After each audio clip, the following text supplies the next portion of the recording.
application of physics and how the scale is better for different application of different type of physics.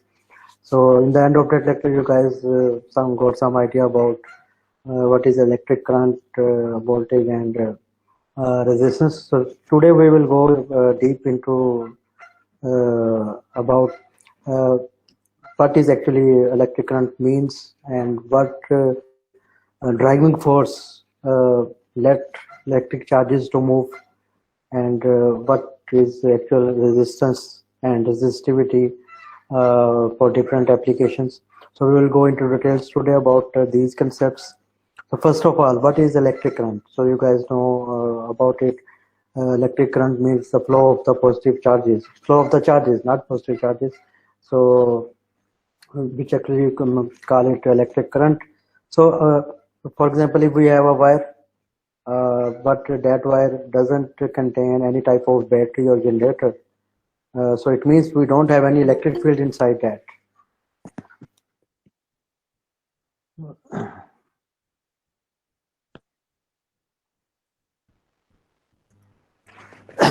So it means when we have a wire and it is not connected with any type of battery or generators on both sides, then it means it doesn't have any electric field.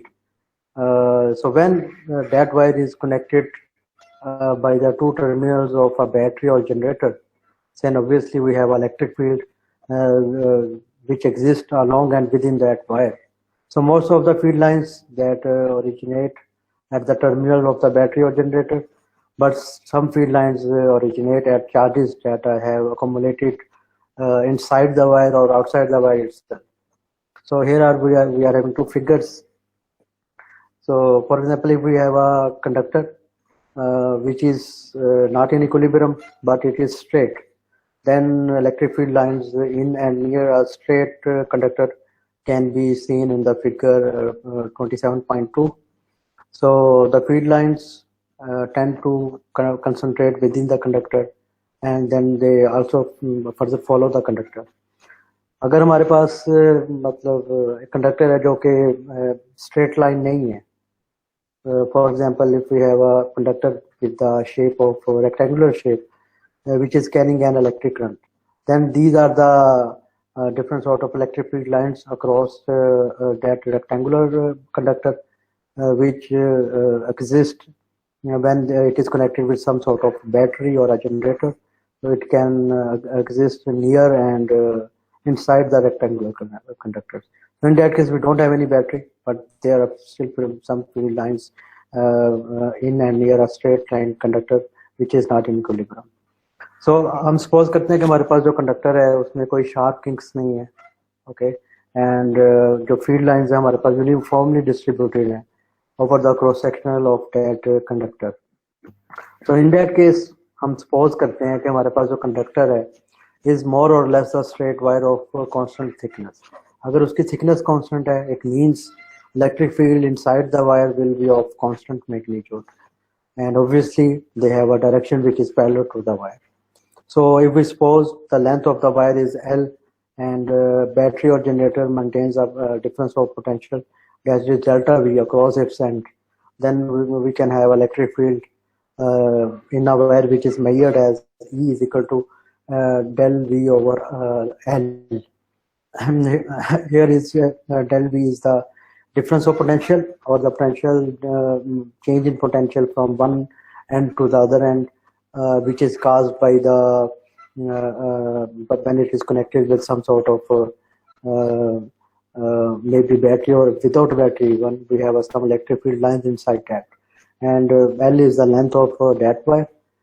So electric field is the main reason that causes the flow of charges or the electric current to flow, so which is basically the electric current, which flow from one end of the wire to the other end. So if you talk about the on what factors current got dependence, so obviously one of them is electric field, and so we need a precise definition of the current. If we have a charges, let's suppose we have the charges Q, and there is some sort of change in the flow of that charges, that is delta Q, which occurs in the time of delta T in a specific wire. For instance, in the end of the wire, then the electric current is measured by I is equal to del Q over del T. But for some cases, if the flow of the charges is not steady, or the current is defined as in the terms of a very small amount of charges, that is Q, because if you have a very small changes in something, we represent it with the dq. Like in some very small changes in some sort of charges, then we can say that it is del q, which occurs in a very small interval of time, which is obviously dt. So its instantaneous rate is instantaneous rate is I is equal to dq over dt, which is basically the electric current for a very small amount of charges which take place in a very small interval of time, which is the dt. So from that concept, like हमारे पास हमारे घरों में जो wires लगी होती हैं, like they have conductive wires. Electric charges can flow throughout that because they are conductors. उन electric जो वायर्स के क्रॉस जो उसके इर्द गिर्द जो हमारे पास जो वायर होती है जिसने उसको कवर किया होता है, that is basically insulation. That means they are usually made of insulators. So if the sides of the wire don't leak, it means we have a good insulation. So it means we can have the conservation of electric charges, which requires that current is same everywhere along that wire. So which means that the rate at which charge enters the wire will be equal to the rate at which it leaves the wire. So it means law of conservation of electronic charge requires we should have a wire which is in good insulation around that conductive wire that carries electric charges. Because अगर वो हमारे पास insulating नहीं होगी, then definitely charges flow through that cover through. For example, if we have a wire and along with that we are having some sort of protection, but that protection is made of a conductor, then current flows through that conductor and there is a possibility कि अगर हम उसको touch करेंगे तो हमें current लगेगा. But if they are good insulations, it means there is no leakage of current, and then the law of conservation of charges also gets satisfied. It means the current is same everywhere inside the wire, and the rate at which enters the wire will be equal to the rate at which it leaves the wire. So as a unit of the current, most of you guys know about it. It is ampere, which is the flow of charge of 1 coulomb per second. So अगर हम metallic conductors की बात करें, they usually carry some sort of electrons, so which causes electric current to flow. So in case of the metallic conductors, a current in a metal is basically nothing but a flow of electrons. एक process होता है या एक material होता है जिसको हम electrolytes, we call it electrolytes. Electrolytes basically insulators होते हैं, but for example कोई लिक्विड है वो जो इलेक्ट्रोलाइट के तौर पे एक्ट कर रहा है और हम उसके ऊपर उसमें कुछ केमिकल रिएक्शंस करते हैं. जब हम केमिकल रिएक्शंस करते हैं, they start getting conducting electricity. So this is the process of electrolysis as well. So for example, salt water की example है. So लेकिन इस केस में क्या होता है electrolysis में कि हमारे पास जो charges होते हैं वो positive ions होते हैं या negative ions होते हैं या दोनों होते हैं. So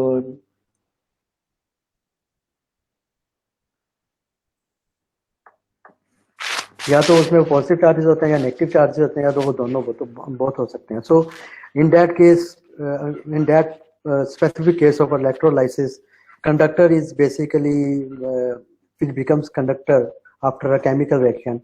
The conduct electricity is because of the flow of ions. Metallic conductors में क्या होता है कि जो हमारे पास जो flow of charges हो रहा है, they are because of the movement of electrons. लेकिन इलेक्ट्रोलाइसिस में क्या होगा, क्योंकि वो वहाँ पे केमिकल रिएक्शंस की वजह से we got both positive ions or negative ions. So it means that the current in such a conductor which gets flow is due to the both positive or negative ions, not because of the electrons. ठीक है। अगर हम इसकी conventional current की बात करें या इसकी डायरेक्शन की बात करें, so it is always taken as the motion of the positive charges because it flows from the positive terminal of battery to the negative terminal. लेकिन अगर हम हकीकत में देखें, जैसे फॉर एग्जांपल मेटल्स की बात करते हैं, उनमें जो फ्लो ऑफ चार्जेस होता है वो पॉजिटिव चार्जेस की वजह से नहीं होता. They are basically because of the negative charges which are electrons. So it means the direction got reversed. Actual direction क्या होगी? The direction opposite to that of the positive charges. So अगर आप theoretically देखें, the direction is the flow of the positive charges. But actually अगर आप experimentally देखें, practically way में देखें, the direction is opposite to that of the positive charges. There are some students joining, I think.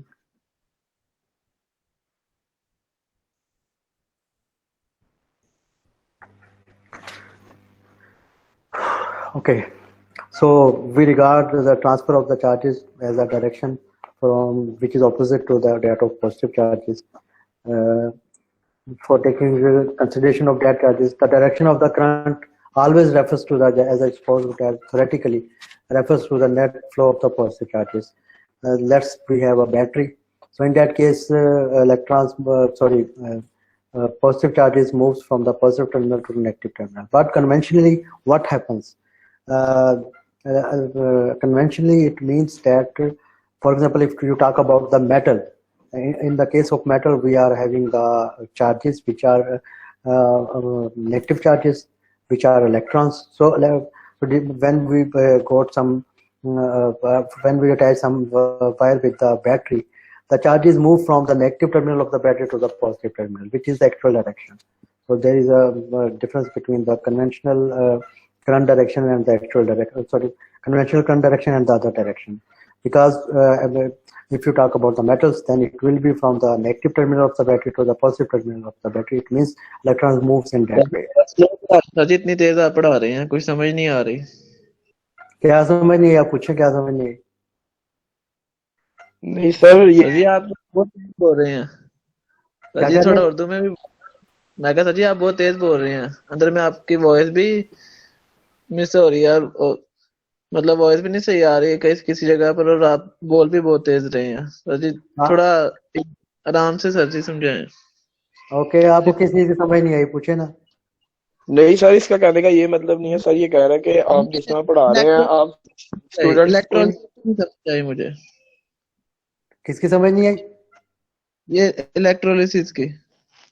Okay, electrolysis में basically से आप बता रहे थे कि बोथ हैंड्स पर बोथ. इलेक्ट्रोलिसिस में बेसिकली हमारे पास, फॉर एग्जांपल, अगर हम कंसीडर करते हैं कंडक्टर्स को, okay, in conductors we have a free access of electrons which are the moving particles.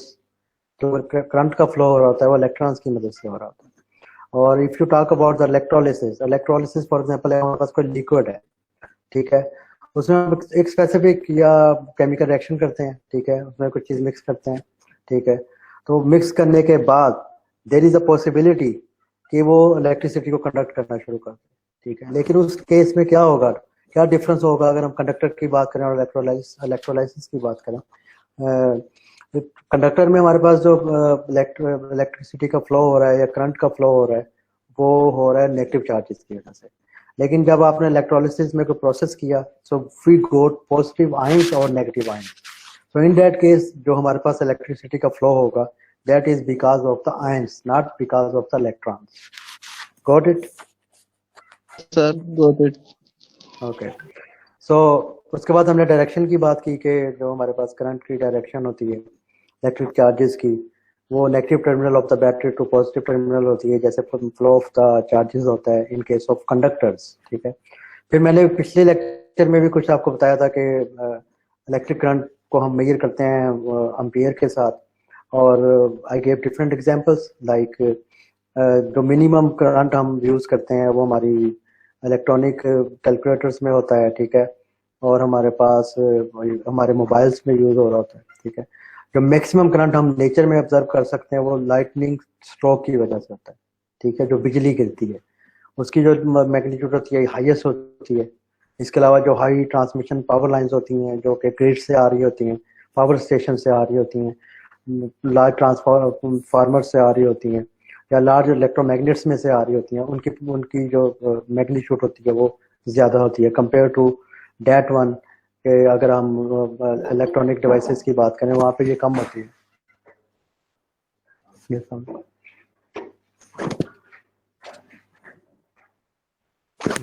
ठीक ठाक। आप कैसे हैं? हाँ, शुक्रिया। और आप ठीक हैं? मैं क्लास ले रहा था। हाँ, ठीक हो गया। Okay, thank you.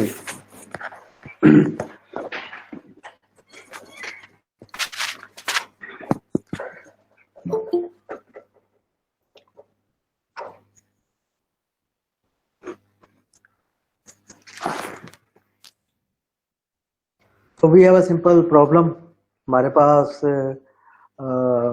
करंट की वैल्यू मौजूद है, ठीक है, और हमारे पास टाइम की वैल्यू मौजूद है, ठीक है। For example in the led headlamp of automobile, a current of 8 amperes flows through the filament of the light bulb. So how much electric charges flows through the filament in a minute, ठीक है। So we can calculate with the help of, अभी मैंने आपको formula बताया कि I is equal to del Q over del T. तो वहाँ से हम डेल क्यू निकाल सकते हैं जो कि नंबर ऑफ चार्जेस होंगे जो कि फ्लो करेंगे थ्रू दैट फिलामेंट। अगर हमने नंबर ऑफ इलेक्ट्रॉन्स कैलकुलेट करने हो, जैसे कि आपको पता है कि अगर आपके पास 480 कूलम्स चार्ज है जो कि moving through the light bulb in one direction, तो इसका मतलब है इसके ऑपोजिट डायरेक्शन में भी इतना ही चार्ज मूव कर रहा होगा if it is in equilibrium, that is minus 480 coulomb. So the number of electrons equals to the total charge divided by the charge per electron. So number of electrons is equal to that value of total electronic charge minus 480 column over हमारे पास जो electronic available है लेकिन opposite direction में. So we can have the value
currents.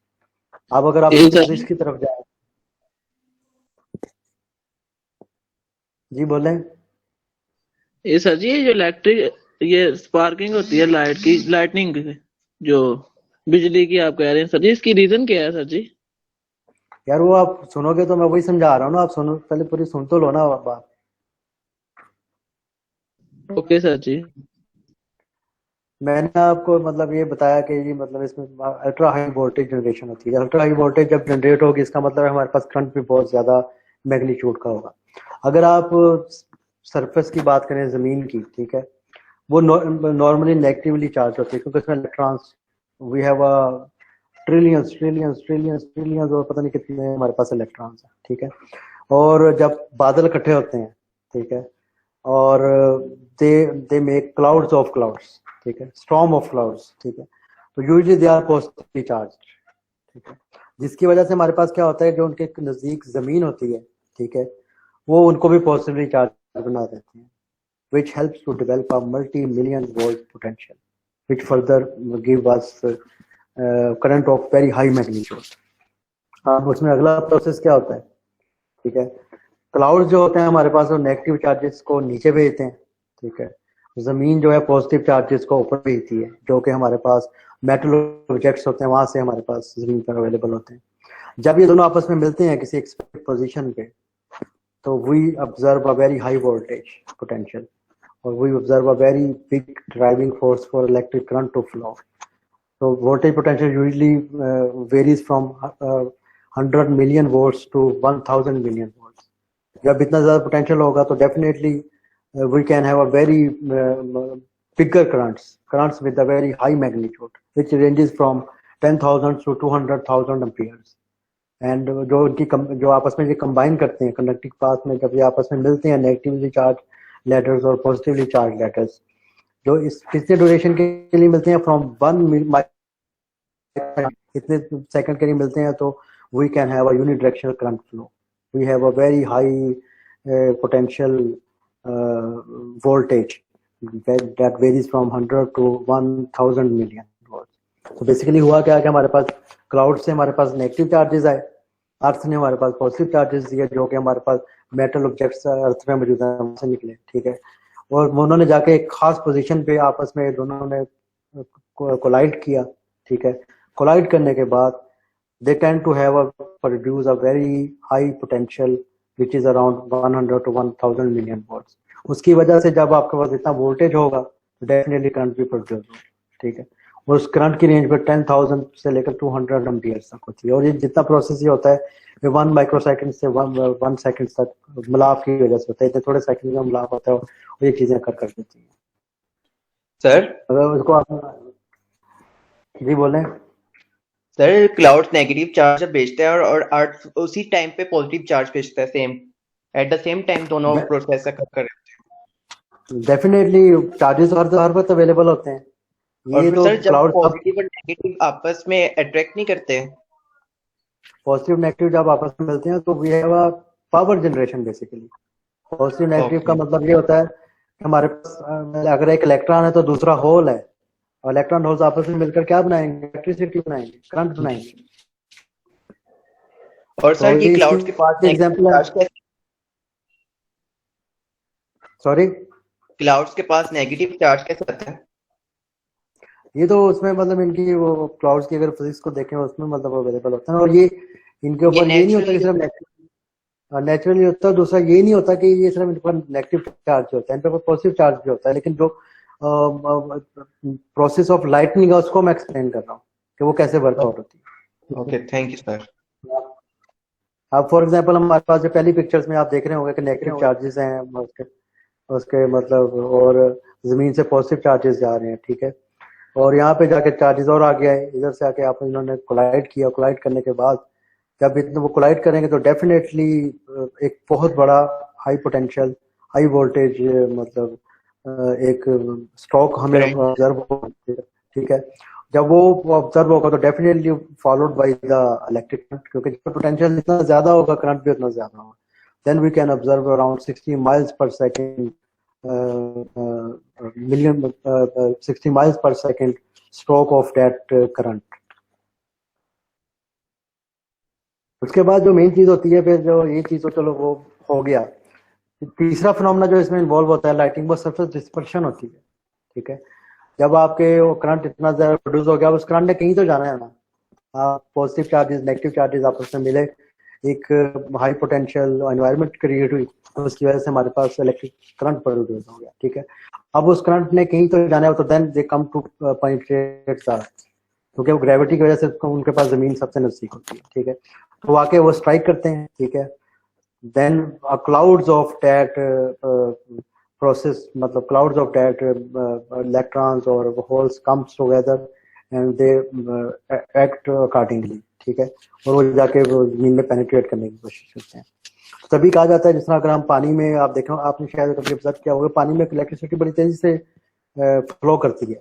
तो तभी कहा जाता है कि जब सरफेस डिस्पर्शन हो रही हो लाइटनिंग के दौरान, so stay away of the waters और keep away from the trees, क्योंकि वो पानी के अंदर अगर थोड़ा सा भी आगे वो लाइटनिंग का वो प्रोसेस थोड़ा सा भी उधर निकल गया, उधर जो करंट प्रोड्यूस हुआ थोड़ा सा उधर चला गया, तो then they can kill any body.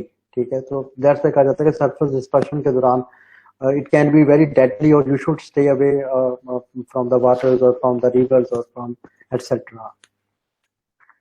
Surface dispersion के बाद फिर हमारे पास जो, अगर आप और कंसेप्ट लेना चाहें, ठीक है, तो उसके बाद क्या होता है, लाइटनिंग जो करीब एक मैग्नेटिकली इंड्यूस्ड करंट प्रोड्यूस कर देती है, जो कि उसके इन्फ्लुएंस में आती है। ठीक है, अब जमीन के करीब जब वो पहुंचा वो करंट, ठीक है, जमीन, आपको पता है कि nature we have a lot of metals in earth also. ठीक है, तो वो फिर उसको फिर अफेक्ट करने की कोशिश करती हैं। इसका मतलब अगर आप सिंपल वर्ड्स में लें, वो जितना ज्यादा करंट होगा उतनी वो वायर के अंदर जाएगा। ठीक है, जितना ज्यादा करंट होगा उतना ज्यादा स्ट्राइक करेगा वो।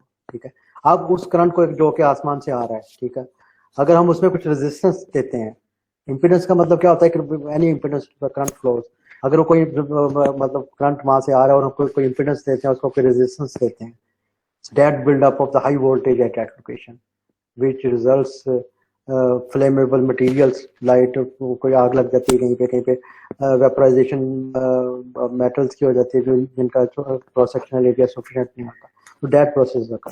सो हुआ क्या कि नेगेटिव चार्जेस आए, पॉजिटिव चार्जेस आए, उन्होंने अपने मिले और उन्होंने एक वोल्टेज क्रिएट करने के बाद उस वोल्टेज ने हमारे पास एक बहुत ज्यादा हाई मैग्नेटिक करंट क्रिएट किया, और वो फिर सरफेस की तरफ आए, तो उन्होंने जमीन में पेनिट्रेट करने की कोशिश की। ठीक है, पेनिट्रेट करने के बाद जितने ज्यादा पेनिट्रेट करेंगे, जितना ज्यादा करंट होगा उतनी देर तक वो पेनिट्रेट करेंगे। ठीक है, अगर आप इस दौरान जो सारा प्रोसेस हो रहा है, अगर आप कोई उसमें कोई रेजिस्टेंस डालने की कोशिश करेंगे, then they can damage that thing also. कोई किसी भी चीज को अगर वो कोई रेजिस्टेंस दे, तो उसको वो जला के रख देंगे, या उसको मतलब खत्म कर देंगे, because of that build up which is due to the very high voltage at that specific equation. Sir, हमने पिछले स्लाइड में पढ़ा है कि अर्थ 30% होती है, तो वाटर के पास नहीं जाना चाहिए, मगर जहां तक हमने पढ़ा हुआ कि वाटर एक इंसुलेटर है, तो फिर सर इस तरह क्यों होता है ये? डेफिनेटली जब चार्जेस फ्लो करते हैं किसी भी, इंसुलेटर क्या होता है, इंसुलेटर में चार्जेस तो होते हैं, लेकिन उनके पास कोई फ्लो का रास्ता नहीं होता। ठीक है, और आप किसी भी इंसुलेटर का, आपका हाथ सबसे बड़ा इंसुलेटर है। ठीक है, आप उस हाथ के अंदर अगर जब पानी लगा देंगे ना, उसमें आपके हाथ की रेजिस्टेंस सबसे ज्यादा होती है। अगर आप उसको ड्राई हाथ है, उसको आप पानी लगा लेंगे और आप किसी चीज को, करंट वाली चीज को छुएंगे, तो आपको करंट लगेगा, क्योंकि फ्लो ऑफ चार्जेस होगा ना। तो पानी में भी ऐसे ही होता है। ठीक है, वो अगर इंसुलेटर है, ठीक है, इंसुलेटर है, लेकिन उसमें जब करंट आकर स्ट्राइक करेगा, उसके ऊपर कोई चार्जेस आएंगे जो उसको पाथ देंगे, तो definitely they move very forward. जिस तरह आपके हाथ में जो कि बिल्कुल इंसुलेटर है, उसकी जो रेजिस्टेंस है बहुत ज्यादा होती है, 10,000 मेगा ओम्स में होती है, शायद अगली स्लाइड में ये आएगा भी। तो अगर आप उसको पानी के लगा के अपनी किसी बिजली की तार को लगाएंगे, तो वो ये तो नहीं कहेगा कि आपका हाथ इंसुलेटर है, दे विल डैमेज यू, क्योंकि वो करंट का फ्लो इजीली आपके उसमें चला जाएगा। Okay sir, thank you. तो आपने कंसेप्ट लिया फिर इलेक्ट्रिक करंट का, ठीक है, वोल्टेज का, और इलेक्ट्रिसिटी, और तो पानी इंसुलेटर हुआ, वैसे तो इंसुलेटर हुआ, लेकिन जब आपने आप इंसुलेटर हुआ, लेकिन जब आपने माइक नहीं करना, वैसे तो इंसुलेटर हुआ, लेकिन जब आपने उसमें से करंट फ्लो करवाया, आपने उसके कोई पाथ दिया, तो डेफिनेटली फिर उसमें से करंट बड़ी तेजी से फ्लो करेगा, फिर वो सारा कंडक्टर बन जाएगा उस मौके पे। जब आपका हाथ होता है, जैसे मैंने आपको बताया, वो अगर आप लगाएंगे वो इंसुलेटर है, ठीक है, तो अगर आप गीले हाथ के साथ किसी बिजली के तार को पकड़ लेंगे तो इट कैन अफेक्ट यू, क्योंकि उसमें से फिर बिजली की तारों से आपके अंदर जो करंट आएगा वो बड़ी तेजी से फ्लो करेगा ना। और जब जिस चीज में करंट बहुत तेजी से फ्लो करेगा इन दैट स्पेसिफिक कंडीशंस, वो फिर कंडक्टर होती है। So we got the concept of electric charges क्या होते हैं, ठीक है। उसके बाद हमने कंसेप्ट लिया कि इलेक्ट्रिक पोटेंशियल क्या होता है, जो कि ड्राइविंग फोर्स होती है इलेक्ट्रिक करंट्स की। उसके बाद हमने फिर कॉन्सेप्ट लिया कि हमारे पास पावर क्या होती है, और हमने देखा कि किस तरह नेचर के अंदर हमारे पास ये इलेक्ट्रिसिटी किस तरह, मैग्नेटिज्म किस तरह वर्कआउट करती है। तो अब हमने देखना है कि ये रेजिस्टिविटी और ओम्स लॉ का क्या रिलेशन है, ठीक है। तो सर जी सर एक बिजली की तारों से क्वेश्चन ध्यान में आया कि अगर सर हम तारें पकड़े तो हम मतलब करंट लग सकता है, मर जाते हैं। जो ये परिंदे हैं सर, ये तारों के ऊपर बैठे होते हैं, इन्हें क्यों नहीं कुछ होता? और ये डेफिनेटली जब वहां से कोई पैसेज ऑफ करंट होता है तो वो भी मर सकते हैं। ये तो नहीं होता कि अब तारों में से तार क्या होती है बेसिकली। तार अगर आप उसको कभी खोल के देखें, ठीक है, उसके अंदर दो तरह के, एक तो अंदर जो आपको वायर्स नजर आ रही होती हैं, that is basically conductive wires, जिसमें से करंट फ्लो कर रहा होता है, ठीक है। उसके बाद जो इंसुलेशन हुई होती है, जो आप प्रोटेक्टिव लेयर होती है, वो इंसुलेटर की बनी होती है, ठीक है, इंसुलेशन होती है वो बेसिकली ना। वहाँ वो करंट को पास होने नहीं देती, करंट को पास होने नहीं देती, ठीक है, वो लीकेज वहां से करंट की नहीं हो सकती। लेकिन जहाँ से वो डैमेज कर जाएगी, ठीक है, तो वो वहां से करंट लगेगा, इंसान को भी लगेगा, परिंदे को भी लगेगा। तो वो अगर तार किसी तार के ऊपर बैठा है, ठीक है, जिसकी इंसुलेशन अच्छी है, तो वहां पे उसे करंट नहीं लगेगा। लेकिन अगर वो इसी ऐसी तार पे बैठा है जो मतलब थोड़ी, जिसमें से कंडक्टिव वायर्स भी उसको टच कर रही हैं, जिसमें से करंट फ्लो कर रहा है, तो वो तो फिर सर्वाइव नहीं करेगा ना। नहीं सर, जिस तरह सोसाइटीज वगैरह में जो ट्रांसफार्मर के साथ मेन तारें जाती हैं सर, इस पे तो कोई इंसुलेशन वगैरह नहीं होती, लेकिन परिंदे फिर भी बैठे होते हैं। इंसुलेशन होती है, क्यों नहीं होती? जो मेन तार के ऊपर जो तार होती है वो उसमें वो इंसुलेशन की होती है उन्होंने।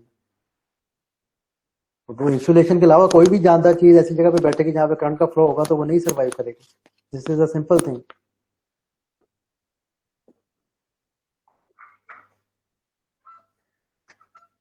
So we go to the concept of resistance, resistivity and Ohm's law, ठीक है। आप एग्जांपल लेते हैं, फॉर एग्जांपल कॉपर को ले लेते हैं, ठीक है। कॉपर में जो हमारे पास इलेक्ट्रॉन्स की जो पर क्यूबिक सेंटीमीटर जो उसकी मतलब तादाद होती है, वो 8 × 10⁻22 इलेक्ट्रॉन्स होती हैं, ठीक है। तो इसका मतलब है कि इलेक्ट्रॉन्स वहाँ, उस इलेक्ट्रॉन गैस, बेसिकली वो इलेक्ट्रॉन गैस है, वहां से इलेक्ट्रॉन्स निकल रहे हैं जो कि इंटायर वॉल्यूम बना रहे हैं मेटल का, ठीक है। लेकिन इसमें एक चीज फिर आ जाती है कि अगर हमारे पास ये कंडक्टर की बात करते हैं, अगर हम न्यूट्रल कंडक्टर्स की बात करें, न्यूट्रल कंडक्टर्स में क्या होता है कि हमारे पास पॉजिटिव चार्जेस और जो नेगेटिव चार्जेस है वो दोनों, उनकी तादाद बराबर होती है, ठीक है। उनमें अगर करंट का फ्लो एक तरफ एक डायरेक्शन में हो रहा है, दूसरी डायरेक्शन में भी हो रहा होता है, ठीक है। लेकिन उसमें से कहीं ना कहीं कोई रेजिस्टेंस आ जाती है, कहीं पे रेजिस्टेंस मतलब किसी भी वजह से आ सकती है। तो उसका कंसेप्ट क्या है, और रेजिस्टेंस से फिर रेजिस्टिविटी निकलती है, और रेजिस्टिविटी की बेस पे हम मटेरियल्स को करेक्टराइज करते हैं कि यार इसमें से इतनी बिजली गुजर सकती है, इसमें से इतनी इलेक्ट्रिसिटी गुजर सकती है, और इसमें से इतनी इलेक्ट्रिसिटी गुजर सकती है, ठीक है। तो उसकी एग्जांपल, फॉर एग्जांपल अगर हम देखें, जो गैस, जो इलेक्ट्रॉन्स का फ्लो हो रहा होता है ना किसी भी वायर में, मेटालिक वायर में ना, वो ऐसे ही होता है जैसे कि जो पानी है अगर वो किसी नहर में से गुजर रहा होता है और टुवर्ड्स अ जेंटल स्लो, उस चीज में क्या हो रहा होता है हमारे पास, बेसिकली उसमें ये क्या क्या हो रहा होता है कि वो जिगजैग तरीके से मूव कर रहा होता है। अगर आप पानी को देखें, जिस तरह ये कैंपस के सामने नहर है, उसमें से पानी बड़ा स्मूथली गुजर रहा होता है, लेकिन एक अगर सिंगल वाटर मॉलिक्यूल को आप स्टडी करें तो आप देखेंगे उसकी स्पीड तो बहुत ज्यादा होती है। तो ओवरऑल इसकी स्पीड कम क्यों हो जाती है, ठीक है, ओवरऑल पानी की स्पीड क्यों कम है? उसकी वजह क्या होती है कि देयर इज सम रेजिस्टेंस। वो किस वजह से हो रही होती है? उसकी वजह ये होती है कि there is the friction between the water and the walls of the that river और कनाल, जो भी आप कह लें, ठीक है, which actually opposes the motion, ठीक है। जो वाटर ऊपर मूव कर रहा होता है, वो जो नीचे कर रहा है वो कांस्टेंट स्पीड से मूव कर रहा होता है, because the friction exactly match the push of gravity. जी सर, हम ये कह सकते हैं कि इन पार्टिकल्स के आपस में टकराव की वजह से भी फ्रिक्शन पैदा होता है? डेफिनेटली डेफिनेटली डेफिनेटली उसमें कोलिजन्स का भी किरदार होता है, आगे मैं उसको बताऊंगा इस चीज को। तो हमारे पास क्या हुआ कि अब अगर हम मोशन ऑफ वाटर को देखें या मोशन ऑफ इलेक्ट्रॉन गैस को देखें और इसको कंपैरिजन करें इंडिविजुअल वाटर मॉलिक्यूल से और इंडिविजुअल इलेक्ट्रॉन से, then we can have a concept. ठीक है, बेसिकली क्या होता है कि हमारे पास फ्रिक्शन की वजह से उसकी स्पीड कम हो जाती है। ठीक है, अगर आप उसको देखें, अगर उसकी वैसे स्पीड देखें मॉलिक्यूल्स की तो बहुत ज्यादा होती है, गैस मॉलिक्यूल्स की स्पीड या वाटर मॉलिक्यूल्स की स्पीड वो बहुत ज्यादा होती है। लेकिन अगर आप ओवरऑल स्पीड देखें, जो करंट फ्लो कर रहा होता है वो भी स्लो होगा, जैसे ओवरऑल जो पानी की स्पीड होगी दरिया में वो भी स्लो होगी। अगर आप इंडिविजुअल मॉलिक्यूल को लिखेंगे तो वो स्पीड ज्यादा होगी। उसकी रीजन क्या है? उसकी रीजन क्या है? हमारे पास friction between the water and the wall of the that canal that opposes the motion. ठीक है, और वो कहाँ से आ रही है? वो बेसिकली ड्रिफ्ट वेलोसिटी की वजह से आ रही है। वाटर मॉलिक्यूल्स की ड्रिफ्ट वेलोसिटी की वजह से, क्योंकि वो zigzag मूव कर रहे हैं, और इलेक्ट्रॉन्स की वो drift velocity. So this is all the theory about that. You can read if you have any confusion. You can learn from me about that. ठीक है, अब फ्रिक्शन तो हमारे पास वो थी, ठीक है, इलेक्ट्रॉन गैस में भी थी और वायर में भी मौजूद थी। ठीक है, लेकिन अब एक चीज और हो रही होती है, जैसे कि अभी एक स्टूडेंट ने जिक्र किया कि फ्रिक्शन भी हो रही होती है। अगर इलेक्ट्रॉन गैस की बात करें, ठीक है, इलेक्ट्रॉन्स हैं, ठीक है, और आयन भी हमारे पास है ना क्रिस्टल के, जो कि वायर के अंदर मौजूद है, वो आपस में टकरा रहे हैं और they are striking with the about 10 power 14 collisions। मतलब इससे ज्यादा collisions हो रही हैं पर सेकंड में आपस में। उन collisions की वजह से उनके दरमियान एक ड्रिफ्ट वेलोसिटी आ रही है। तो अगर हम एवरी ड्रिफ्ट वेलोसिटी की बात करें इलेक्ट्रॉन की, तो वो हमारे पास वीडी होगी। हमारे पास हमें पता है कि ड्रिफ्ट वेलोसिटी हमारे पास है, तो हम एवरेज मोमेंटम निकाल सकते हैं, P = mv। ठीक है, उसके बाद हम ये निकाल सकते हैं कि मोमेंटम किस इलेक्ट्रॉन ने कितना गेन किया है और कितना उसको लूज किया है। ठीक है, हम वो दोनों निकालते हैं कि इलेक्ट्रॉन मतलब मोमेंटम जो गेन किया इलेक्ट्रॉन्स ने और जो इलेक्ट्रिक फोर्स के थ्रू, और जो उन्होंने अपना जाया कर दिया, दोनों को निकालते हैं। Law of conservation of momentum क्या कहता है कि दोनों मोमेंटम जो उन्होंने गेन किया और वो जो उसको जाया किया वो दोनों बराबर होंगे। सो इसका मतलब है ये मोमेंटम जो हमने गेन किया और ये जो हमने ये मोमेंटम जो गेन किया और ये जो हमने लॉस्ट कर दिए, ये दोनों बराबर होंगे। इसको हमने कंपैरिजन करके हमने ये इक्वेशंस निकाल दी उसमें से। ठीक है, वो इक्वेशन निकालने के बाद फिर अगर हम आ जाते हैं कि हमारे पास एक कोई भी वायर है, ठीक है, उसका एक स्पेसिफिक क्रॉस सेक्शनल एरिया है। ठीक है, लेकिन उस स्पेसिफिक क्रॉस सेक्शनल एरिया में जो हमारे पास एक स्पेसिफिक करंट होगा, तब क्या होगा अगर हम उसके स्पेसिफिक क्रॉस सेक्शनल एरिया को डबल कर दें, हम वायर को बड़ा कर दें, करंट क्या उतना ही रहेगा? नहीं, करंट का फ्लो भी ज्यादा हो जाएगा, करंट भी डबल हो जाएगा। तो इसका मतलब है कि जब हम क्रॉस सेक्शनल एरिया को बढ़ाएंगे तो there must be some difference in overall current also. ठीक है, और जो इलेक्ट्रिक करंट होता है जो किसी भी वायर को जो मतलब हम वायर में होता है, वो always proportional to the average velocity जो इलेक्ट्रॉन्स की होती है। और इलेक्ट्रिक फील्ड से के भी जितना इलेक्ट्रिक फील्ड ज्यादा होगा उतना वो इलेक्ट्रिक करंट ज्यादा होगा, जितनी एवरेज वेलोसिटी इलेक्ट्रॉन्स की ज्यादा होगी उतना वो इलेक्ट्रिक करंट ज्यादा होगा। तो इसका मतलब है कि हमारे पास there is always some changes in charges जो कि हम कैलकुलेट कर सकते हैं जो हमारे पास गिवन एरिया उसके मुताबिक। So we find out what is change in charges, so we determine it by charge per electron multiplied by electrons per unit volume multiplied by total volume, कि हमारे पास टोटल चार्ज कितना आ जाएगा। वहां से फिर हमने कि हमारे पास हम वापस आ गए कि हमारे पास जो रिलेशन था I = del Q del T, हमने वहां पे del Q की वैल्यू पुट की और हमने जो वैल्यू पुट करने के बाद हमारे पास इक्वेशन आई तो वो ये आ गई। यहाँ से हमने एक नई टर्म रखा की जो कि रेजिस्टिविटी। ठीक है, so resistivity is this is term you can see my cursor. ठीक है, रेजिस्टिविटी किस चीज पे अब डिपेंड करती है कि हमारे पास इलेक्ट्रॉन्स की मास क्या है, उसकी डेंसिटी क्या है, उसके ऊपर चार्ज कितना है और कितनी दफा वो एक दूसरे से कोलाइड कर रही है। This is resistivity. और इसी के बेस पे फिर हम आगे डिटरमाइन करते हैं कि हमारे पास आया कोई भी मटेरियल कंडक्टर है, इंसुलेटर है या सेमी कंडक्टर है। ठीक है, तो हमने ये इक्वेशंस को पुट किया तो हमारे पास रीअरेंज किया तो हमारे पास ये रिलेशन आ गया। ठीक है, ये बेसिकली रेजिस्टिविटी हमारे पास in terms of collision time आ गई और ये हमारे पास ओवरऑल रेजिस्टिविटी आ गई अगर हम जनरल बात करें।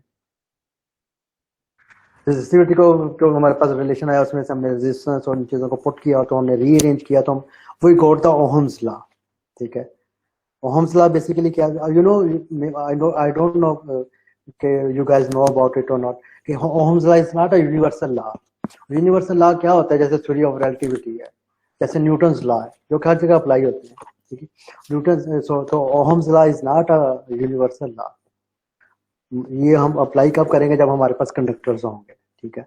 ये और may be some metallic conductors और इवन नॉन मेटालिक कंडक्टर्स जैसे कि कार्बन है, उसमें भी अप्लाई हो सकता है, ठीक है। लेकिन जब भी हमारे पास इस तरह के सर्किट्स आएंगे जो कि कॉम्प्लिकेटेड होंगे, करंट का फ्लो बहुत ज्यादा हो गया एटसेट्रा, इस तरह कंडीशंस होंगे, तो ओहम्स लॉ गेट फेल्ड।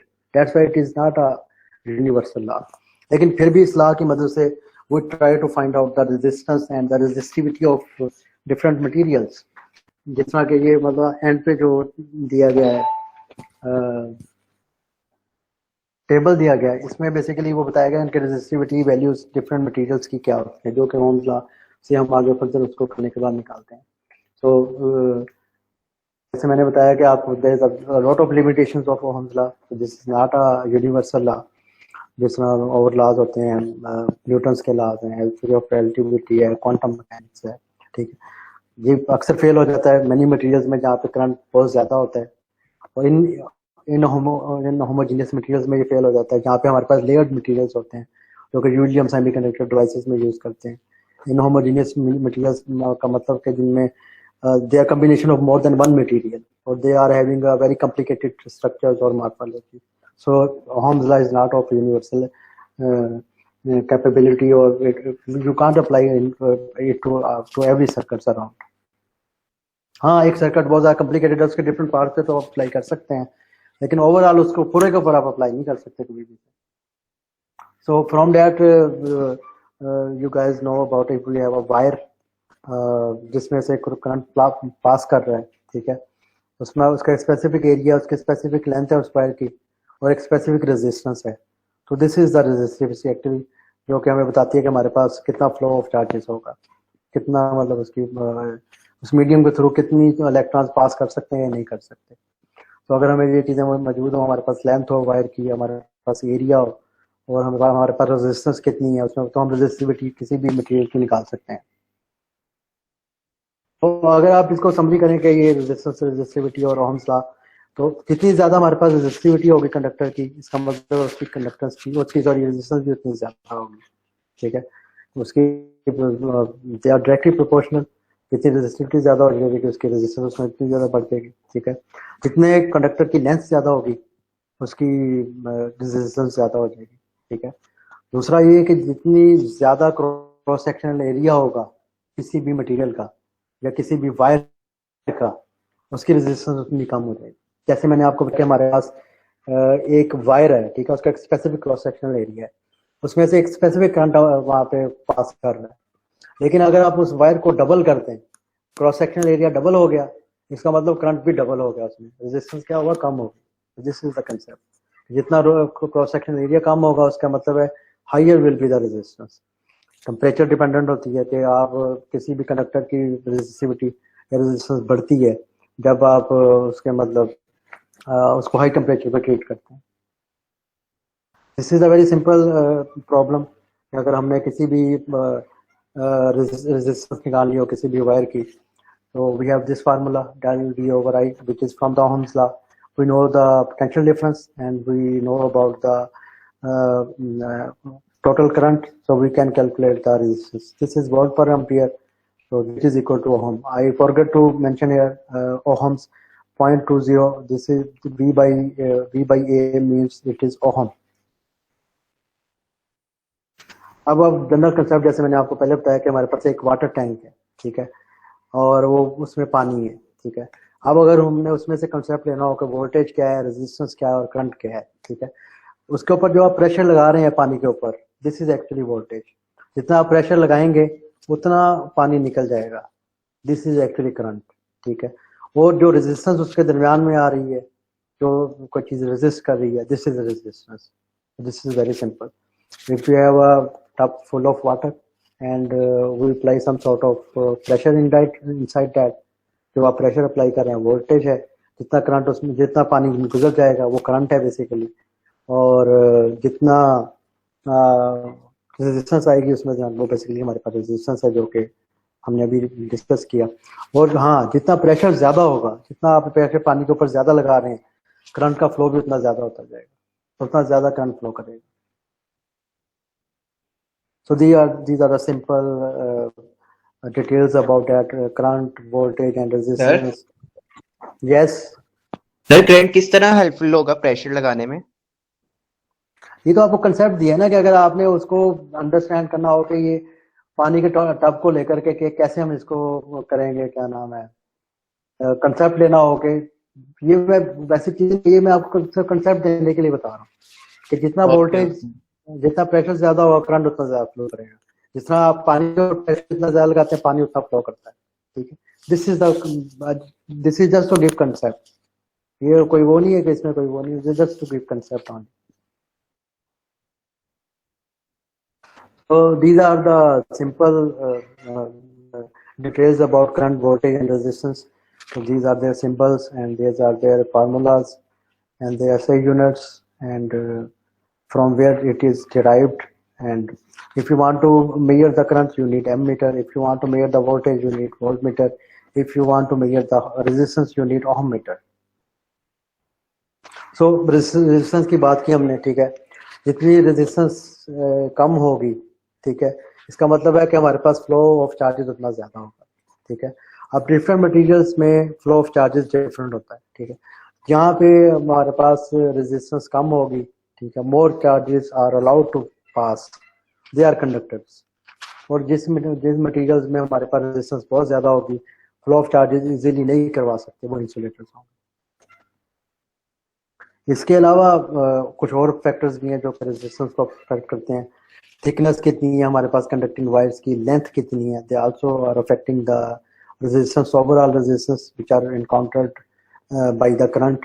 ठीक है, उसके अलावा रेजिस्टेंस किसी भी ऑब्जेक्ट की चेंज हो जाती है जब वो वेट होता है। जैसे मैंने आपको बताया था, फॉर एग्जांपल किसी बच्चे ने क्वेश्चन किया था कि हमारे हाथ, मतलब जिस तरह मैंने बताया था कि उसकी रेजिस्टेंस बहुत ज्यादा होती है। Dry human skin for example has a resistance of 100,000 ohms, लेकिन जब वो वेट होता है तो उसकी रेजिस्टेंस रिड्यूस हो जाती है, जिसकी वजह से पानी की वजह से इलेक्ट्रिसिटी उसमें इजीली मूव कर सकती है।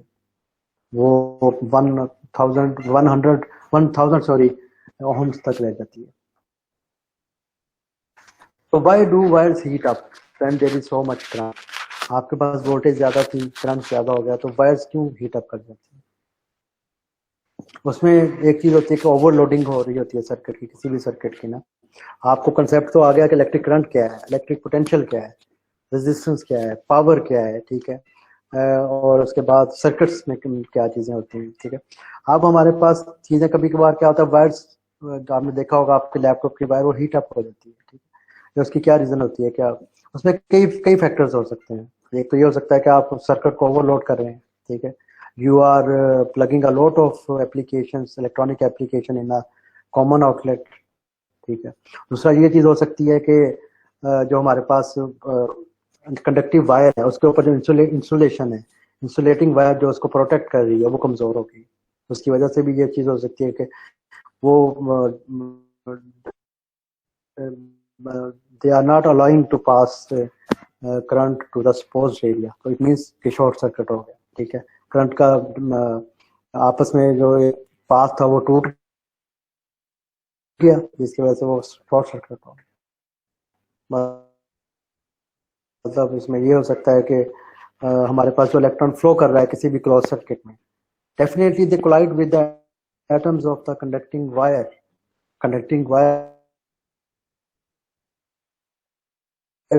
जो है उसमें। और ये होता है कि जो कोलिजन इतना ज्यादा हो जाता है कि काइनेटिक एनर्जी जो मेटल्स की होती है वो बहुत ज्यादा इंक्रीज कर जाती है वायर के अंदर।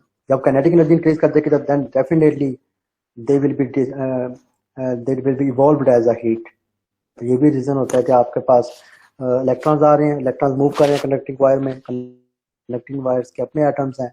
ठीक है, उनका आपस में कोलिजन इतना ज्यादा हो गया है कि मेटल आयंस की जो एटम्स की जो काइनेटिक एनर्जी बहुत ज्यादा बढ़ जाती है, और वो they come out as they dissipated as a form of heat। तो हमने आप ये चीज़ आइडिया ले लिया कि करंट क्या होता है जी, उसमें रेजिस्टेंस क्या होती है, रेजिस्टिविटी क्या होती है, ठीक है, और पोटेंशियल क्या होता है। अब उसी बेस पे कि हमारे पास करंट में रेजिस्टेंस कितनी है, रेजिस्टिविटी कितनी है, हमने मटेरियल्स को 3 कैटेगरी में डिवाइड कर दिया। उसमें पहले एक इंसुलेटर्स आ गए, ठीक है। इंसुलेटर्स का मतलब है कि ये करंट को बिल्कुल भी अलाउ नहीं करेंगे फ्लो करने में, ठीक है। उसके बाद कंडक्टर्स आ गए, ठीक है, वो उनके पास फ्री एक्सेस ऑफ इलेक्ट्रॉन्स होती है, तो इजीली वो कंडक्ट कर सकते हैं इलेक्ट्रिसिटी को। एक रेजिस्टर्स होते हैं जिनको हम सेमी कंडक्टर्स भी कह सकते हैं। उसमें क्या होता है, समटाइम्स स्पेसिफिक कंडीशंस में वो इंसुलेटर्स बन जाते हैं और समटाइम्स वो कंडक्टर्स बन जाते हैं। So that's why we call them semi conductors. Insulator, जैसे मैंने आपको बताया, that doesn't allow electric current to pass. उसकी example plastics, rubber, glass, wood, cloth, जो प्रोटेक्टिव कोटिंग्स होती हैं, दे आर ऑल इंसुलेटर्स। अब जिस तरह आप बच्चे ने अभी क्वेश्चन किया था कि ये हमारे पास फॉर एग्जांपल एक वायर है, इसमें यहाँ पे हमारे पास ये कंडक्टिव वायर है उसके अंदर, और ये जो वायर रेड कलर की आपको नजर आ रही है और ये अंदर ब्लैक वाली कंडक्टिव वायर्स है। जो रेड वाली आपको नजर आ रही है, वायर जो कोटिंग हुई हुई है, this is basically insulation. This is made up of the insulators. अगर ये ना हो तो हम किसी भी वायर को हाथ भी ना लगा सकते। तो जैसे मैंने बताया कि उसमें प्लास्टिक और रबर दोनों इंसुलेटर्स यूज होते हैं as a insulation for the conducting wires. इसमें यहाँ ब्लैक जो आपको शो हो रहा है इंसुलेशन है, और ये हमारे पास कंडक्टिंग वायर्स हैं वो ये वाली है, ठीक है। सो अगर ये इंसुलेशन हमारे पास नहीं होगी तो हम चीज़ों को तो हैंडल भी नहीं कर सकते। So this is the importance of the insulating materials and how they can be used together. The conductive wires or insulation or insulating wires, how they can be used together. क्योंकि इनके बगैर एक दूसरे के बगैर ये आप इनको नहीं कर सकते, आप इनको हाथ में नहीं लगा सकते, otherwise it will be disasters for any human. कि अगर आप उसको टच कर लेते हैं जिसमें इंसुलेशन की स्पाइक नहीं होती। उसके बाद कंडक्टर की बात आ गई, जैसे मैंने बताया कि that allows electric current to pass through. फिर उसकी एग्जांपल जैसे बताइए कि this is insulator and this is conductor. तो this is basically insulation and this is basically conducting wires. So conductors are copper भी कंडक्टर है, एल्यूमिनियम भी conductor है, स्टील भी, any metal can be conductor, ठीक है। तो कंडक्टर में फिर वो आगे उसमें जाता है कि फ्री एक्सेस ऑफ इलेक्ट्रॉन्स होते हैं, ठीक है, और आपको सिर्फ थोड़ा सा उनको चार्ज देना पड़ता है। इलेक्ट्रिसिटी खुद ही, इलेक्ट्रिक चार्जेस उसमें से खुद ही मूव करना शुरू कर देते हैं, और they can behave totally differently compare to the insulators. फिर कुछ एक और कुछ वायर्स में कंडक्टिव मटेरियल जो मेटल होती है जो कि इलेक्ट्रिसिटी को कैरी करने के लिए यूज होती है। तो the same thing that I explain in previous couple of slides. इसके बाद रेजिस्टर होते हैं, ठीक है, वो अलाउ करते हैं कुछ करंट्स को पास करते हैं और कुछ को रोक लें, ठीक है। उसमें फिर हमारे पास अगर रेजिस्टर्स की बात करें, अगर हम कई तरह के होते हैं ये एनर्जीज को, जिस हमने पावर की जिक्र किया, तो ये यस जो रेजिस्टर में करंट है वो मतलब आप भी करके कुछ को कर देते और कुछ को नहीं करते, वो क्यों? किसमें? रेजिस्टर में। ये रेजिस्टर में क्या? अच्छा जी, मैं वही कर रहा हूँ ना। तो बेसिकली ये होता है कि resistor is like a semi conductor, ठीक है। उसमें क्या होता है कि हमारे पास स्ट्रक्चर इस तरह का होता है और they respond differently to when electrons flow, ठीक है। आप उसमें से कुछ चेंजेस आप करते हैं, मतलब आपने टेम्परेचर इंक्रीज कर दिया, जिस तरह आपने लाइट में करते हैं, आपने टेम्परेचर इंक्रीज कर दिया, ठीक है। उसमें क्या हुआ कि उस दौरान इलेक्ट्रिकल एनर्जी लाइट एनर्जी में कन्वर्ट होना शुरू हो, ठीक है। We gave a path to them, ठीक है। They don't do it by their self. जिस तरह अगर कंडक्टर की बात करें, कंडक्टर में आपके पास फ्लो ऑफ इलेक्ट्रॉन्स एक्सेस मौजूद होते हैं। सेमीकंडक्टर्स में दे हैव इट, और रेजिस्टर्स में they have it, but they need some medium for doing some work. So that's why they can also transform from into different form of energies, जैसे कि बताया गया है कि ये जो resistors हैं that can convert electrical energy into light energy, electrical energy into the motion energy, and electrical energy into the heat energy. So we need some sort of driving force for them to work up. अगर वो नहीं होंगे तो वो नहीं करेंगे, ठीक है। अगर इसी तरह की बात करें, अगर आप मटेरियल्स के साइड पे बात करें, ठीक है, सेमीकंडक्टर जो होता है उसका एक स्पेसिफिक बैंड गैप होता है, ठीक है, और उसका एक स्पेसिफिक स्ट्रक्चर होता है। We need to cross that band gap अगर हमें उस वहाँ पे चीज़ें कैरी आउट करनी है। और मैंने आपको बताया था जिस तरह पिछली स्लाइड में आपको तो नहीं, शायद किसी और क्लास को मैंने बताया था कि ग्रेफिन एक ऐसा मटेरियल होता है जिसमें हमारे पास we don't have any band gap, उसके लिए हमारे पास कोई बैंड गैप नहीं होता, उसमें से हर चीज़ उसको एक्सेप्टेबल होती है, ठीक है, और उसमें से आपको इलेक्ट्रिसिटी सबसे ज़्यादा प्रोड्यूस कर सकते हैं उस मटेरियल से। उसकी वजह ये है कि उसका बैंड गैप नहीं होता। तो सेमीकंडक्टर में वी नीड टू टाइप है ना Griffin. we need to cross some sort of band gap to carry that work, ठीक है, जो कि रेजिस्टर की फॉर्म रेजिस्टर्स में हमें जरूरत होती है या सेमीकंडक्टर्स में जरूरत होती है। दूसरा एक बच्चे ने भी पूछा कि it's a kind of wire, this is not a wire. Graafian is first ever 2D material जो इंसान ने आज तक कभी भी बनाया है, ठीक है। इससे पहले जितने भी मटेरियल 2004 में बना था, 2004 में, और इसकी जो डिस्कवरी थी बड़ी इंटरेस्टिंग थी कि PhD स्टूडेंट था किसी टीचर का, किसी प्रोफेसर का, यूनिवर्सिटी ऑफ मैनचेस्टर में। तो उसने कोई एक्सपेरिमेंट किया तो उसका कोई रिजल्ट आया तो उसने देखा ये तो बहुत पता नहीं क्या बन गया ना, तो उसने उसको डस्टबिन में फेंक दिया। तो प्रोफेसर आया तो professors have different styles of observing their things, तो उसने देखा कोई चीज डस्टबिन में गिरी है जो कि अनयूजुअल सी है ना, तो उसने पूछा स्टूडेंट से कि ये क्या गिराया हुआ है ना, तो उन्होंने कहा कि स्टूडेंट ने बताया कि मैंने एक्सपेरिमेंट किया था तो ये पता नहीं क्या बन गया था, मैंने फेंक दिया। तो उसने उठाया उसको, they take it to the for examination, क्योंकि वो प्रोफेसर की एक अपनी चीज़ों को देखने का स्टाइल होता है। उन्होंने देखा कि definitely it has something special. तो जब देखा गया तो उन्होंने माइक्रोस्कोप में देखा तो वो 2D था। आज से पहले जितने भी मटेरियल 2004 से पहले सॉरी जितने भी मटेरियल इंसान ने बनाए थे वो 3D थे, ठीक है। 2D मतलब क्या था कि जैसे बिलियर्ड बॉल होती है हमारे पास, एक स्नोकर होती है, स्नोकर पे जैसे बॉल्स पड़ी होती हैं, एटम्स इस पे लेयर्स पे इस तरह पड़े हुए थे इस मटेरियल की, ग्रेफिन की। तो उन्होंने जब कहा कि ये तो मोस्ट अमेजिंग मटेरियल जो कि इंसान ने आज तक बनाया, ये तो वो बन गया है, ठीक है। तो this is not a wire, ठीक है। और ग्रेफिन जो है वो मतलब अगर आप उसको उसकी टेक्नोलॉजी, उसकी रिसर्च, उसकी बात करें तो it scientist have said that ये 20th सेंचुरी थी ना, प्लास्टिक्स की सेंचुरी थी, और 21st century will be the century of graphene. आपके पास जितनी चीजें स्मार्ट हो रही हैं, ठीक है, और आपको लाइट वेट मटेरियल्स आ रहे हैं, आप इलेक्ट्रॉनिक्स में चीजें यूज कर रहे हैं, this is all because of the new research on graphene. So जहाज छोटे मतलब जहाज बड़े तो होंगे लेकिन वो ऐसे लेयर से बनेंगे जो कि बड़ी कम थिकनेस में होंगे, this is because of the Graafian. You can also implement this into the drug delivery for human treatment, cancer treatment. This is also be possible, can be possible because of the graphene. Graphene is not a wire. Electricity भी ज्यादा produce हो सकती है। Electricity तो वो सबसे ज्यादा produce करता है। Graphene has the maximum electrical conductivity ever reported for any material. They have also the highest thermal conductivity ever reported for any material. They have the highest strength of ever reported for any material. They have the highest permeability of for any material. They have the amazing properties. I told you they have the amazing properties. और जो electricity, क्योंकि उसका तो band gap ही कोई नहीं है, और कोई ऐसे मटेरियल कोई भी नहीं होता जिनका बैंड गैप ना होना, तो it don't have any band gap because structure and honeycomb like morphology, they don't have graphene don't have any band gap. So उसकी वजह से फिर ये है कि जब बैंड गैप कोई नहीं होगा तो they can accept anything from anywhere and they can produce the best. Sir आपकी आवाज ड्रॉप हो रही है। Okay sir. बच्चों को आवाज आ रही है जी? जी सर। यस सर, अब आई है, सही सही है। सर एक सवाल ज़हन में पैदा हुआ कि अगर हमारे हाथ की रेजिस्टेंस इतनी ज्यादा होती है तो ये क्यों होता है कि जब कभी कभार जब दो शख्स हाथ मिलाए तो उनके दरमियान यानी कि करंट पैदा हो जाता है, वो क्यों होता है सर? जब आप हाथ को मिलाते हैं तो maybe that is because of the due to the friction that produce when you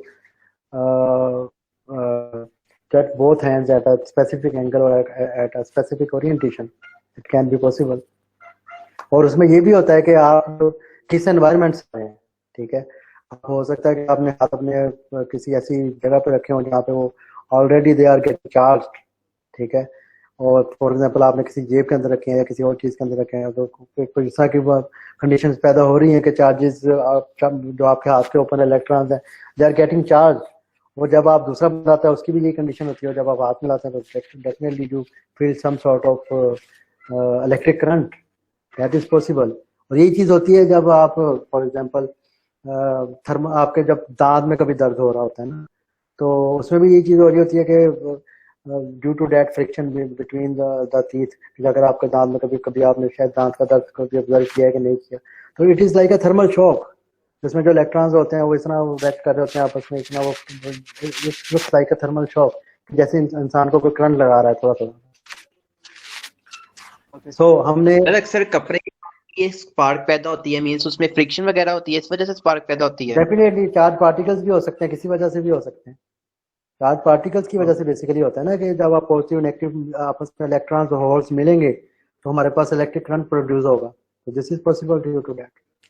okay so हमने रेजिस्टिविटी को देखा, ठीक है। अब हमने उसके बेस पे वो किया, क्या नाम है, हमने रियलाइज किया कि मटेरियल्स डिफरेंट तरह के हो सकते हैं, जैसे इंसुलेटर्स भी हो सकते हैं, ठीक है।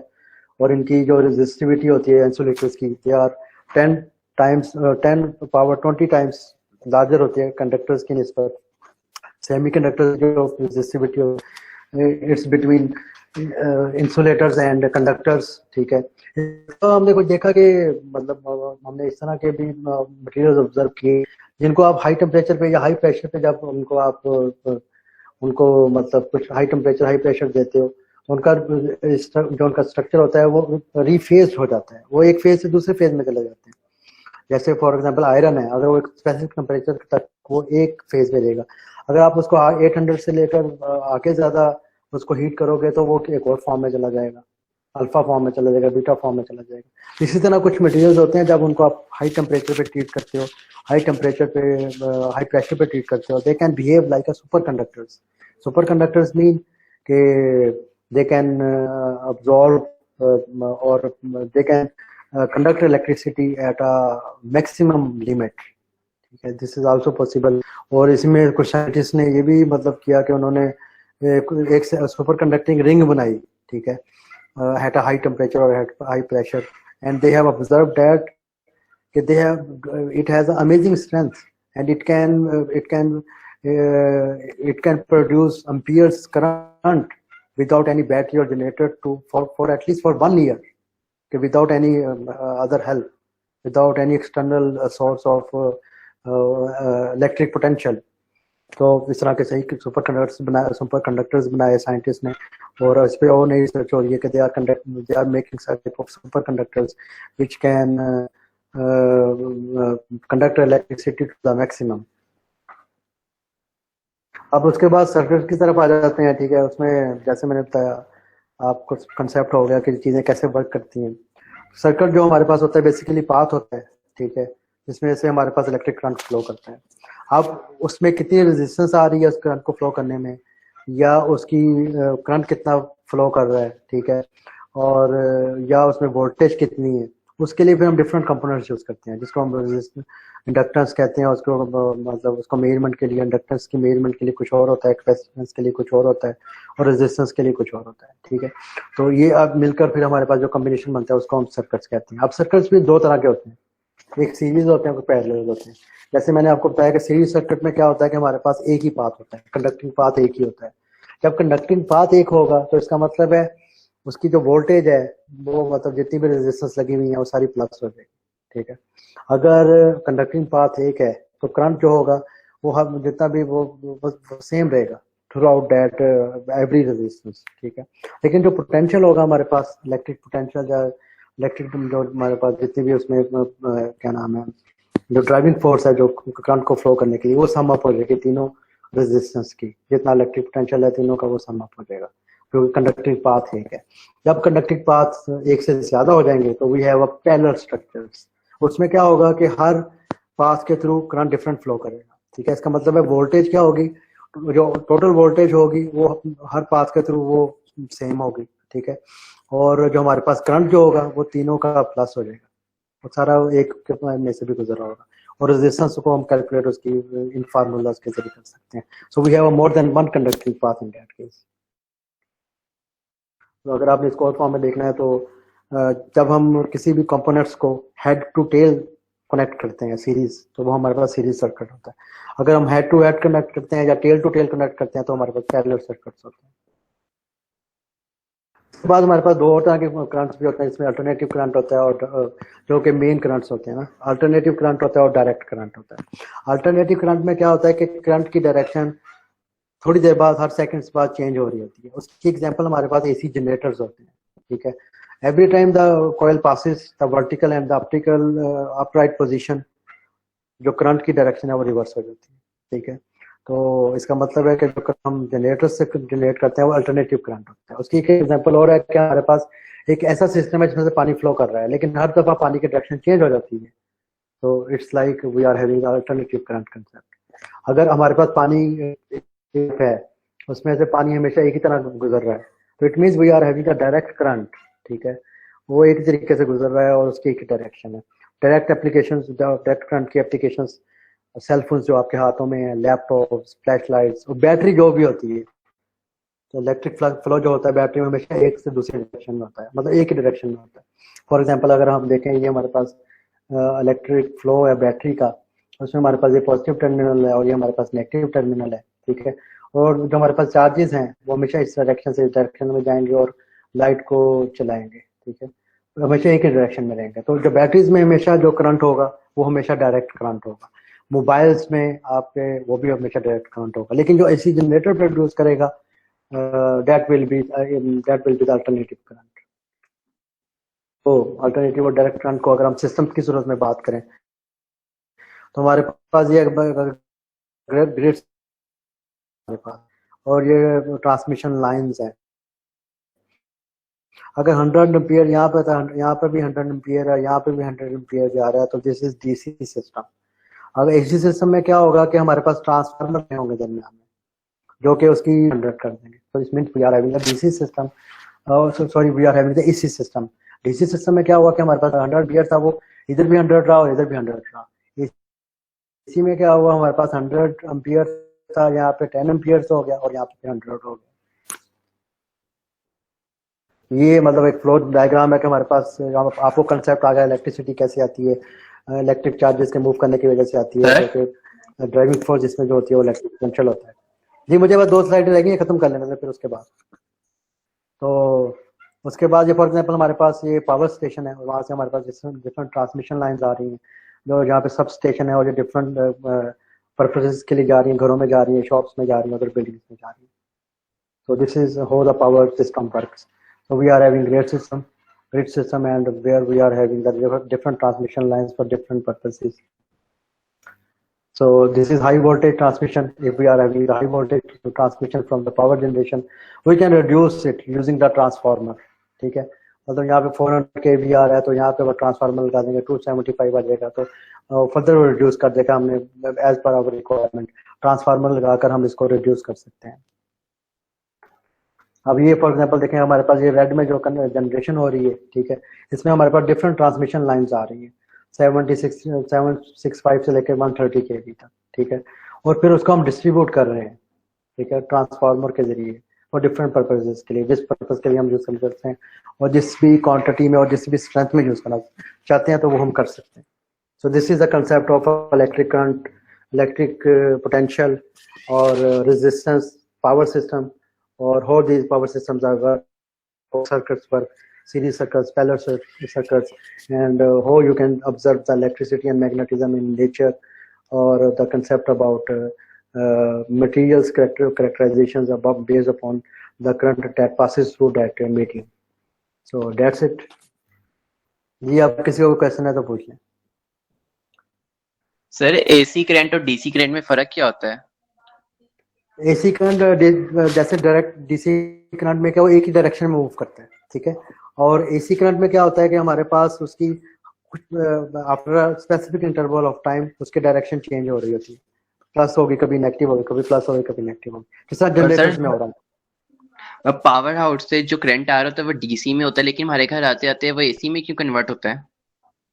उसके लिए फिर ये होता है ना कि आप उन्होंने कई ट्रांसफार्मर्स लगाए होते हैं, ठीक है, उसको मतलब कन्वर्ट करने के लिए we can use that in different ways, ठीक है। तो अब हमारे पास कई डिवाइसेस होती हैं जो एसी को डीसी में कन्वर्ट कर देती हैं, ठीक है, डिफरेंट तरह के ट्रांसफार्मर होते हैं, तो उसकी वजह से फिर वो हमारे पास उस फॉर्म में आ जाता है। हम उसको एसी से डीसी में भी कर सकते हैं, डीसी से एसी में भी कर सकते हैं। सर जी ट्रांसफार्मर का पर्पस तो करंट को अप और डाउन करना था, लाइक ये स्टेप अप ट्रांसफार्मर और स्टेप डाउन ट्रांसफार्मर। सर जी आप ये अब आगे पढ़ेंगे, ये सारा आगे आएगा आगे। लेकिन सर जी करंट को कन्वर्ट तो नहीं ना किया करता ट्रांसफार्मर, मतलब AC to DC. I mean to say कि they are some sort of devices, ठीक है, और वो डिवाइसेस कहीं पे भी आप लगा सकते हैं, ग्रिड स्टेशन पे भी लगा सकते हैं, सब स्टेशन पे भी लगा सकते हैं, ठीक है। और कन्वर्टर आई थिंक उनको कहते हैं, मुझे एग्जैक्ट तो नहीं, मैं उसको आप देख के बता सकता हूँ आप लोगों को। डिफरेंट सॉर्ट ऑफ कन्वर्टर्स होते हैं, डिफरेंट सॉर्ट ऑफ कन्वर्टर्स। अच्छा सर जी एक और क्वेश्चन है कि ये जो हमें फ्यूज यूज होता है, ये फ्यूज क्या होता है? ये भी एक डिवाइस ये है? आगे सब आएगा। हाँ, ये आगे आप सब या जो आपके जो है ना क्वेश्चन, इस अगर आपको इस मतलब जो लेक्चर आज में से कोई क्वेश्चन है तो वो पूछे, ये चीजें सब आगे आएंगी। ओके सर जी। हाँ जी। सर जिस तरह मैथ्स में positive negative charges cancel each other, वो जीरो हो जाता है, तो फिजिक्स में भी यही फिनोमेना है कि जब पॉजिटिव और नेगेटिव चार्जेस अट्रैक्ट करते हैं तो फिर इतनी ज्यादा जो लाइटनिंग वो कैसे प्रोड्यूस होती है जब वो एक दूसरे को कैंसिल करके न्यूट्रल हो जाता है। न्यूट्रल नहीं होता बेसिकली। फिजिक्स में पॉजिटिव नेगेटिव का कंसेप्ट वो नहीं होता जो हमारे पास फिजिक्स में और मैथ में होता है, ठीक है। मैथ में तो ये चीजें कैंसिल हो जाती है।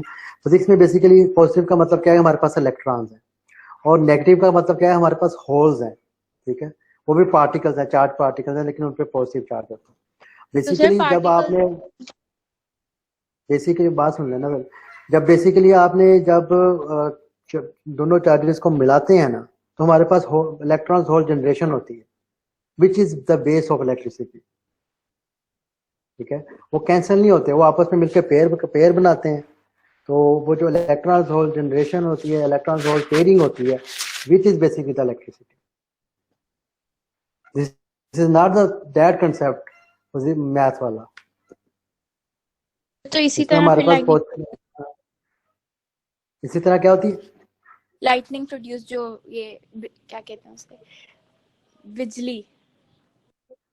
जी जी बिल्कुल ऐसे ही होता है। उसमें पॉजिटिव चार्जेस नेगेटिव चार्जेस दोनों मिलते हैं आपस में। जब वो मिलते हैं, ठीक है, तो आपस में मिलने के बाद they produce a high voltage signal, ठीक है। जब हाई वोल्टेज सिग्नल होगी, जैसे मैंने बताया कि ड्राइविंग फोर्स करंट के लिए क्या होती है हमेशा, वो होती है जो उसका इलेक्ट्रिक पोटेंशियल होता है, ठीक है। जितना पोटेंशियल ज्यादा होगा उतना ज्यादा करंट प्रोड्यूस होगा, ठीक है। जब वो इतनी ज्यादा पोटेंशियल वाला जब हमारे पास सिग्नल प्रोड्यूस हो जाता है, ठीक है, जो कि ड्राइविंग फोर्स होती है, उसकी मदद से फिर हमारे पास क्या करंट आता है, वो फिर वो करंट को उतना बड़ा ही करंट प्रोड्यूस करता है। तो this is the main physics behind that. Okay sir. चलें जी, आज का लेक्चर खत्म करते हैं। तो अगर कोई और क्वेश्चन होगा तो मुझे आप बाद में पूछ लीजिएगा। सर जी आपको अगर कोई और क्वेश्चन है तो मुझे बाद में पूछ लीजिएगा, मेरी अभी एक मीटिंग है, ठीक है। सर आपकी क्लास की मेल नहीं आती। ईमेल क्यों नहीं आती है आप लोग? आप बस टाइम याद रखा करें ना, आपको ईमेल की क्या जरूरत है। सर ऐड नहीं ना किया आपने। मैंने जो बच्चे ने मुझे ईमेल किया था मैं सबको ऐड किया, तो आप मुझे ईमेल करते मैं आपको सर रोल नंबर 4 है present. Okay okay okay students, अल्लाह हाफिज। खुदा हाफिज सर। खुदा हाफिज सर। याद किस तरह का? Thank you sir, Allah Hafiz. Allah Hafiz.